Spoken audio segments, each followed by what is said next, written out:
Because when our parents got involved, our parents forced it to end. And for almost 2 months, because it was just a month and 3 weeks, I would fight for us. I would do everything I could to make sure that our contact never ended. It did end. It did end. And that last day was when I snapped, when I broke, because that was when I realized that the person who I've been fighting for, the person who's been with me for almost 3 years,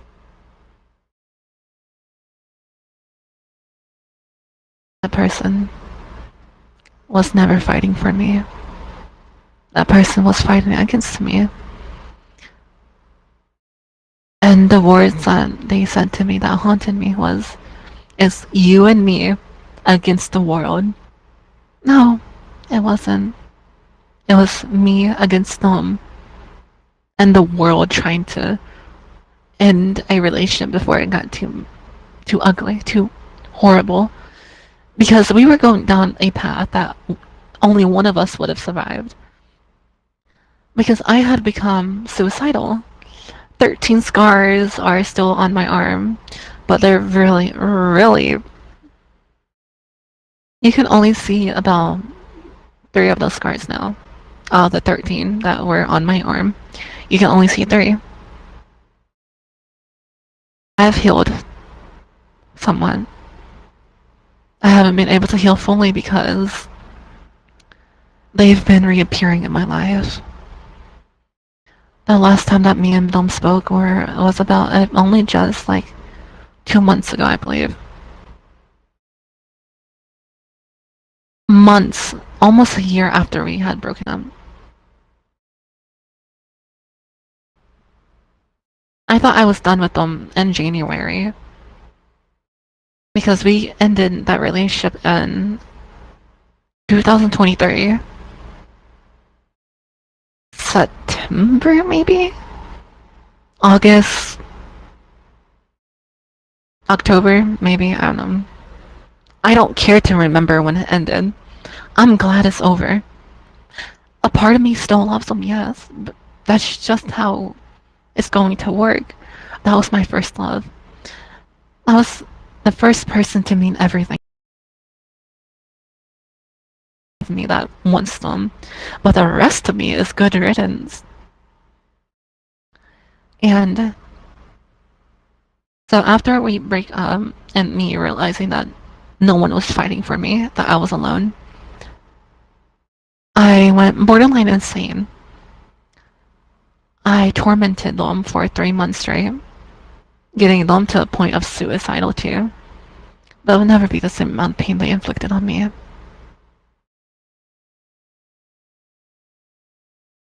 It would never be the same amount.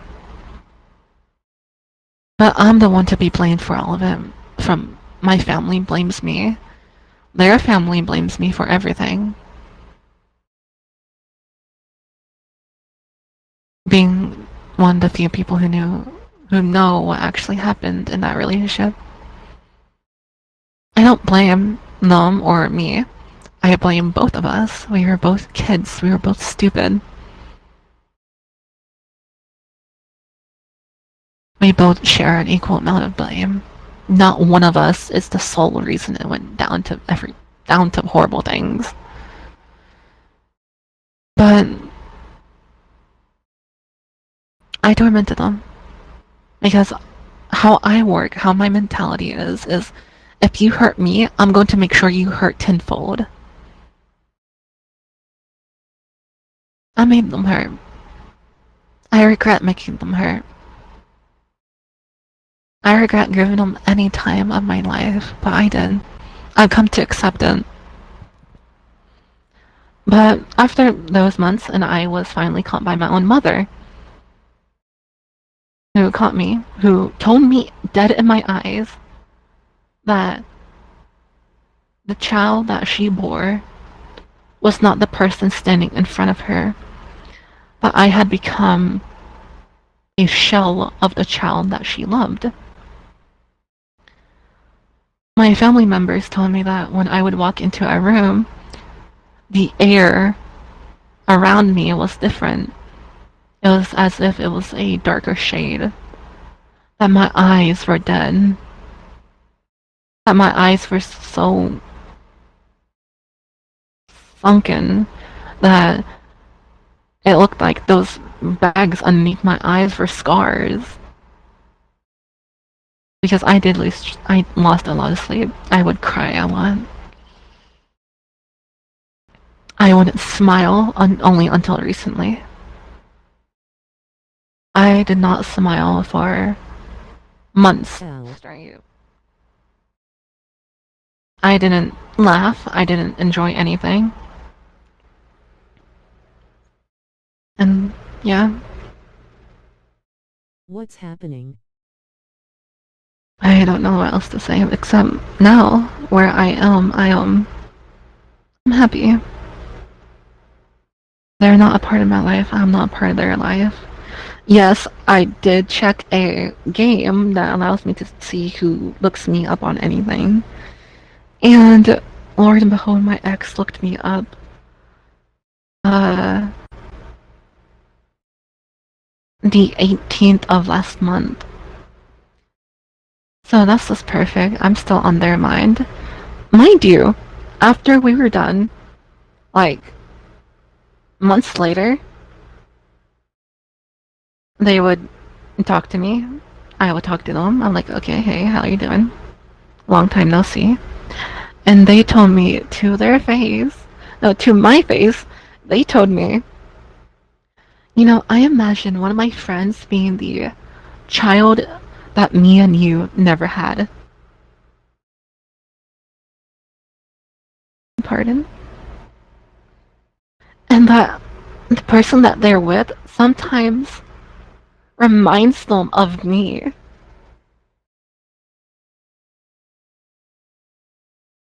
Yeah, you know, I had to just feel amazing about that. That they imagine people being the child that me and them never had.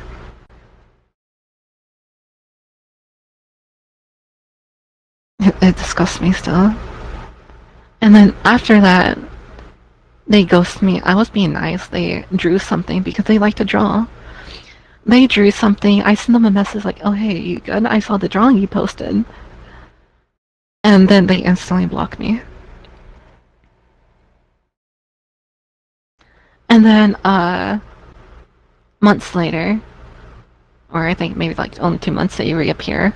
You talk. I'm nice. And they block me again. And then 2 months later again, they came back, repeat the cycle, disappear. And then I think it was April this year, they came back, messaged me. I'm like, alright, this time, how about we just stay friends? How about we stay friends because you always end up coming back to me somehow. I mean, yeah, how about we just stay friends? I'm mainly over the relationship. I say mainly because yes, I will never fully be able to be done with them because a part of me is going to forever be stuck there because it took my mental state and my first love. I cannot love someone anymore because I don't feel love or I don't know if I ever felt love. So I don't know what feelings I have. I don't know. I am in a relationship with someone now, but I don't know if I feel love. I don't know. I hope I do. I hope that this feeling I feel now is love. Because I don't know what is love. Because the first time I was shown love, it was abuse.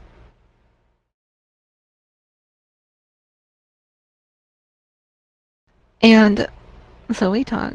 Mind you, the last time, before the last time that we spoke, it was because one of my recent best friends, Kenny, told me that, told me things that I did not want to know.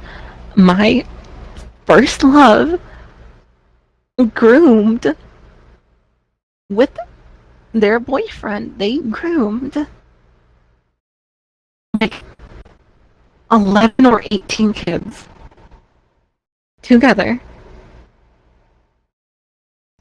So I blame myself for it because at one point I could have had my own ex who would become a groomer. I had them to the point of pushing themselves off the edge, if you know what I mean.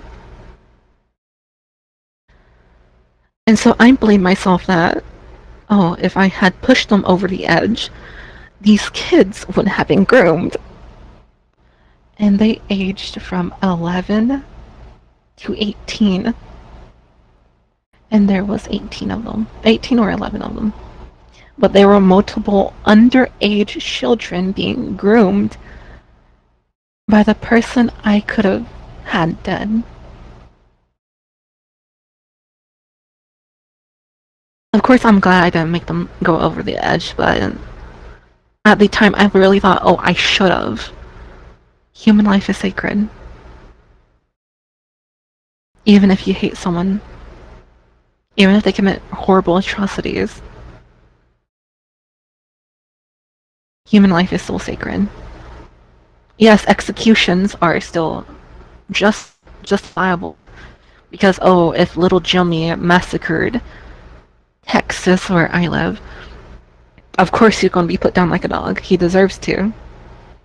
That doesn't change the fact that at one point his life was sacred. Every guilty person, until they weren't, and that's when they're no longer sacred, kill that person. Put them behind bars, execute them. A murderer is not a sacred person.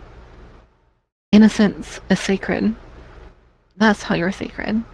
I'm not innocent. I am horrible. I've done horrible things. And I regret every single one of those, but that does not change the fact that I still did them. Anyways, yeah, Kenny was groomed by that person. And every day I blame myself for what Kenny had to go through.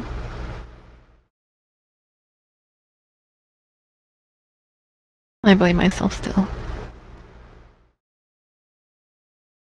God, I blame myself.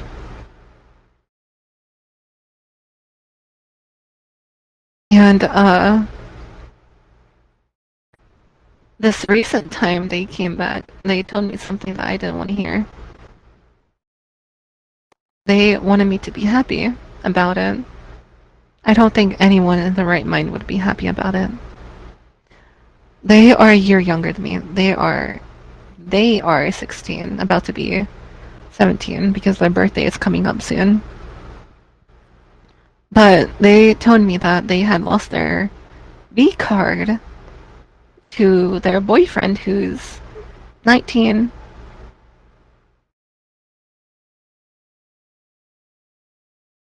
Yeah. They told me that with a smile on their face. And I was disgusted. I was mortified. Because at one point, that person was my sibling, my online sibling, my online child, because I went from sister to mother. That person was my first love. So all those emotions hit me like a truck because if I call someone my child, I literally mean it because I have a parental vibe around me towards younger people. If I deem someone my child, I'm going to act like that person's actually my child.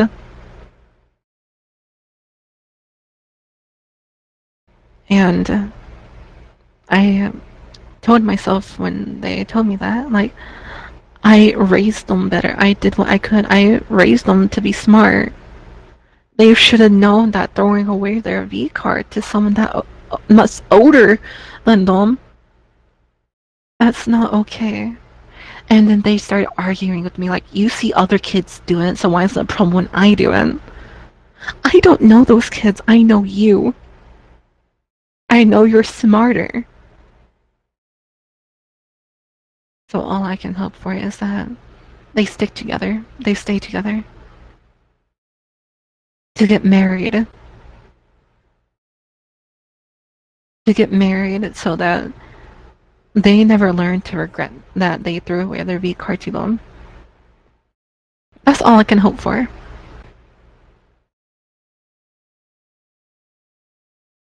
And then I told them, I'm disgusted by you. And that was the last thing I ever said to them. Yes, they still draw about me. They still write about me. They told me themselves they still do. That in some hidden way, I'm still involved in everything they do. Mind you, my favorite color is purple. And a drawing they have recently they have a drawing, I saw it. It was them looking to the sky, and they have a heart-shaped necklace that's purple on their drawing of themselves. Mind you, everything with me now is about the moon. Because if you check my bio, you can read what my bio says about the moon. Or have you already read it?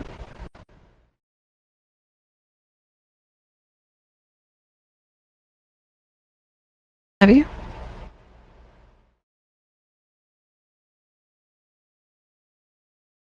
You have? Yeah, so you can see how it's about the moon.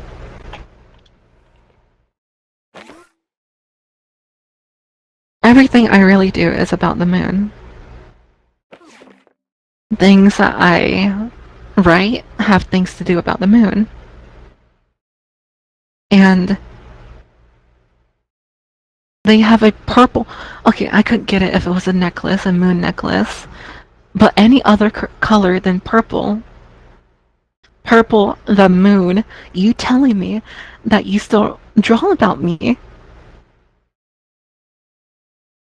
Do you think it's a coincidence?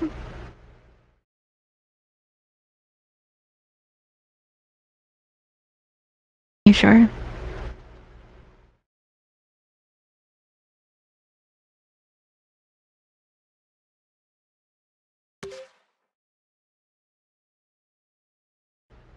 I don't know how I feel. Because I don't want them thinking about me when they're banging their boyfriend. I don't want to know about that. I don't want to be on their mind when they're doing that. Because I know that they're doing it. They told me that they think about me.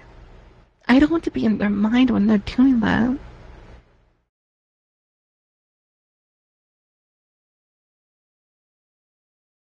Okay, here, one time I was wearing a maid outfit, and their boyfriend said, "You look good in a maid outfit."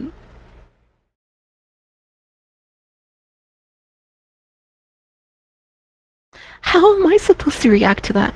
Because I know that guy told Jenny, who is 14, to be in a bunny outfit because he likes seeing people in bunny outfits. Saying to me, "Oh, you look good in a maid outfit."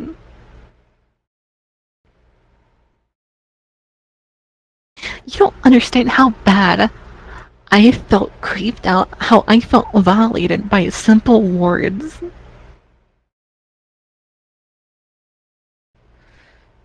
Anyways, I have been talking too long. I think it's your turn to say anything.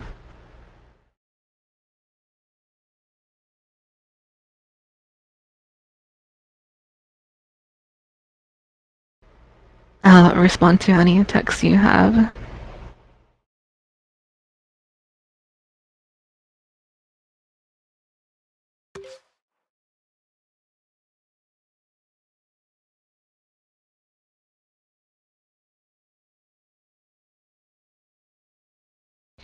No, no, hey, no. You are the therapist, so it's your turn to speak. I had my turn.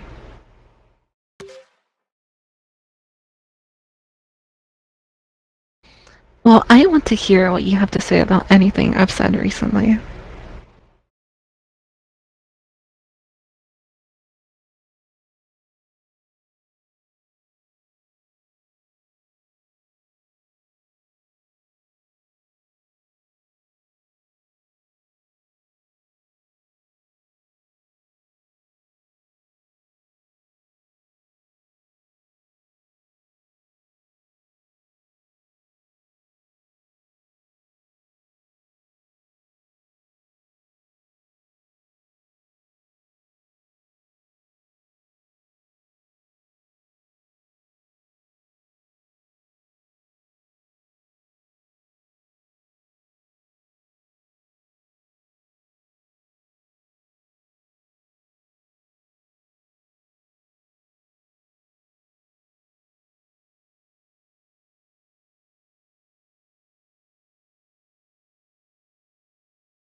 Okay, no, you continue talking. I'm going to use the restroom real quick.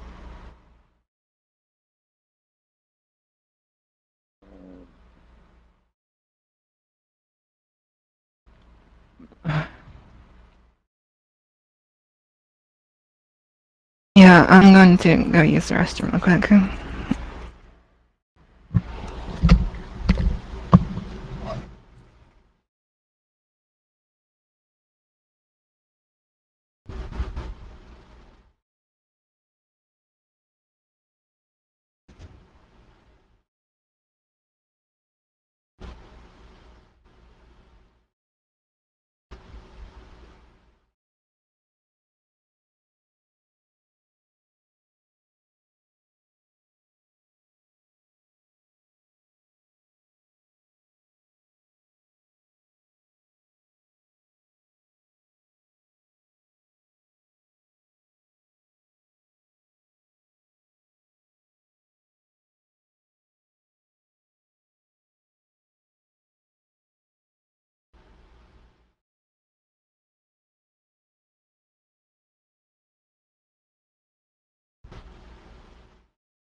Anyways, hello, I'm back. Seems like you're still texting.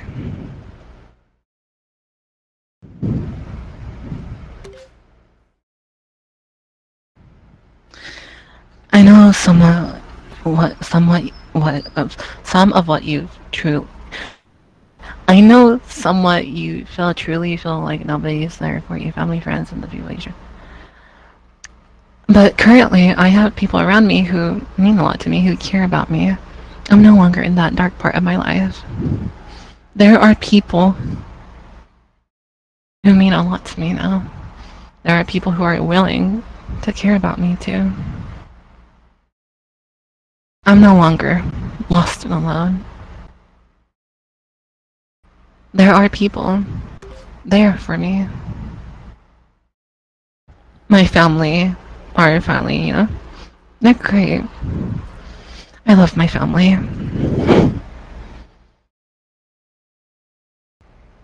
Yes, they did leave me to fight on my own, but that was because I was mentally unwell. I was stubborn. I threw myself back into that chaos on my own will. I know what I did. And that wasn't their fault. It was my fault.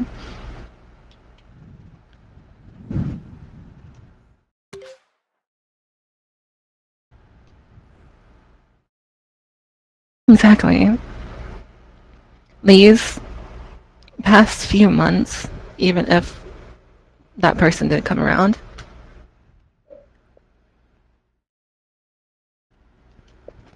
are quite possibly the greatest months of my life. Honestly, some of the greatest months. I have Strawberry, who's here.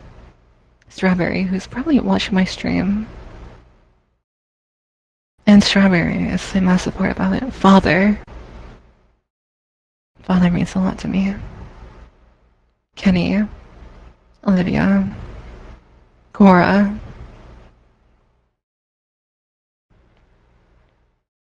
Everyone who's... Oh my god, I did not mean to do that. Oh no. Oh no. Rejoin that call. Anyways,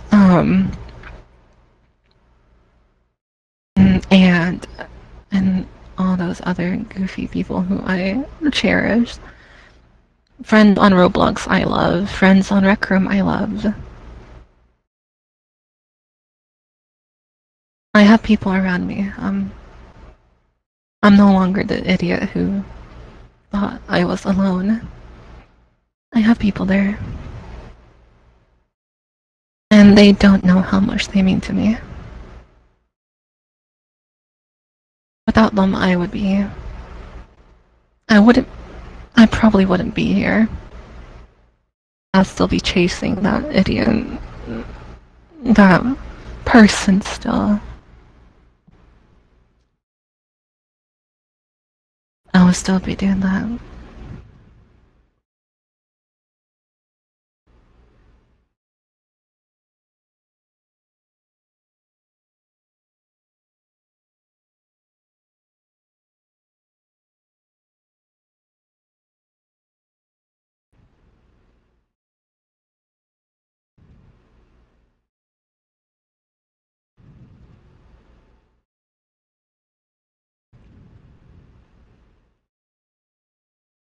I'm just like the moon.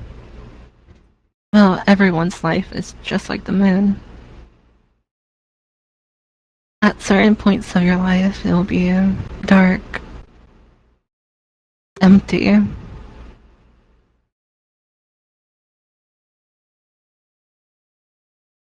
Exactly.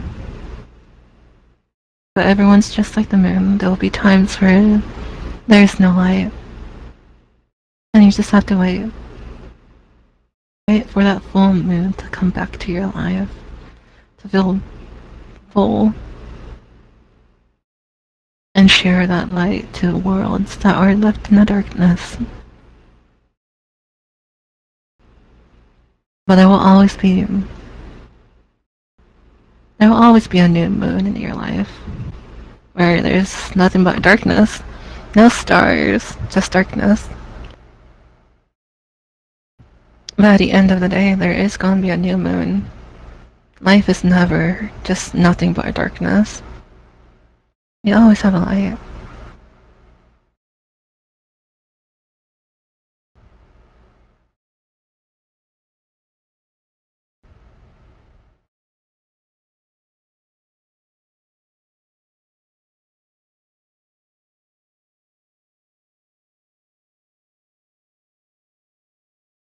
You always have a light.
I know.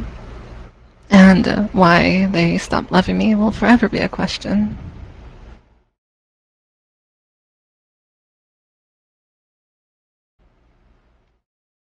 And I'm fine. Not every story has a ending. Sometimes it's better off to leave those storybooks with an ending that you can imagine makes sense to you.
Yeah, make your own story. Story.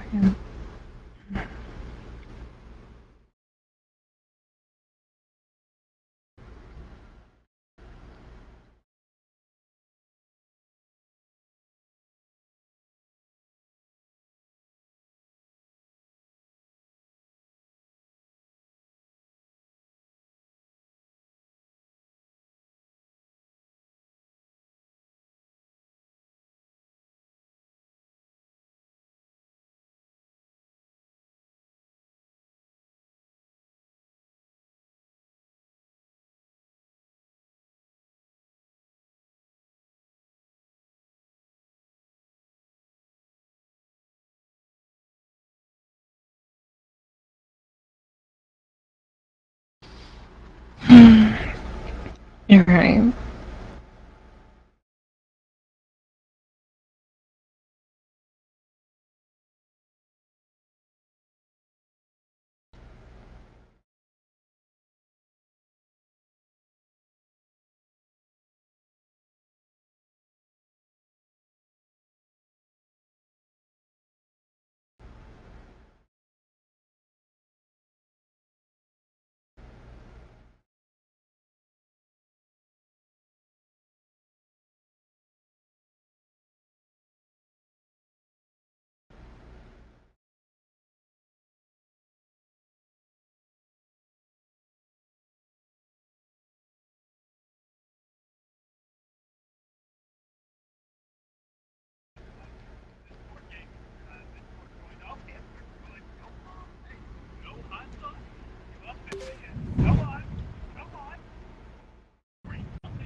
I know. I know.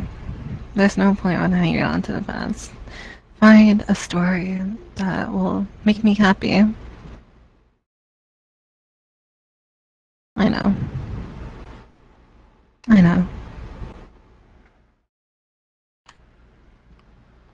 And maybe I will. Maybe I will find a story like that.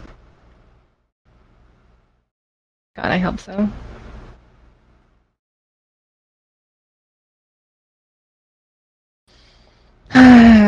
Alright. You want to do something?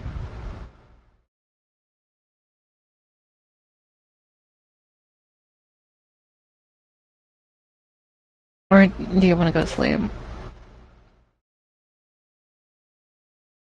You're a full grown lady, Keiko.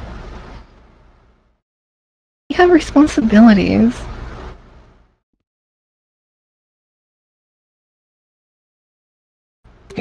Oh god, I have. Oh, wait.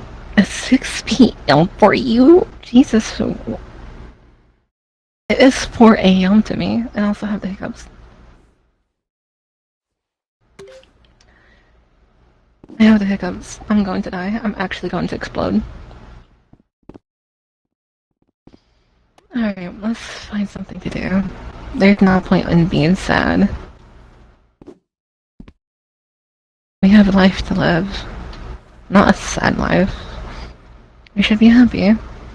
Because who knows when this happiness will be gone. So why not make the most of it?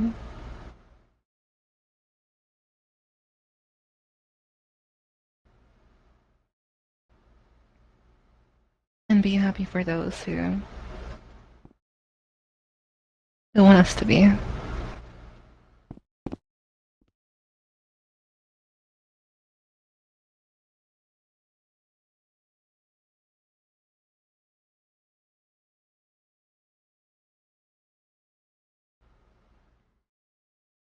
And you know what?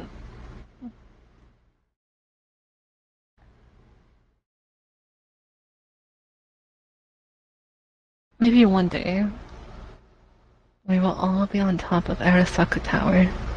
Maybe one day.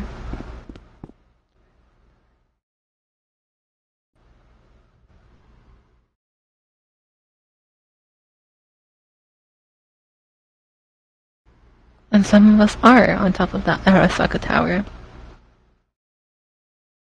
Happy.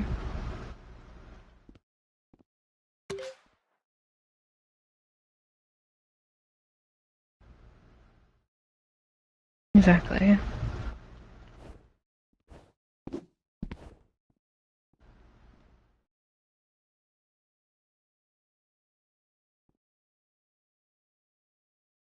There's no point in moping about something in the past. What's done is done. And try to be happy that something was there anyways. You can join me if you want. I'm gonna see what my friend's doing.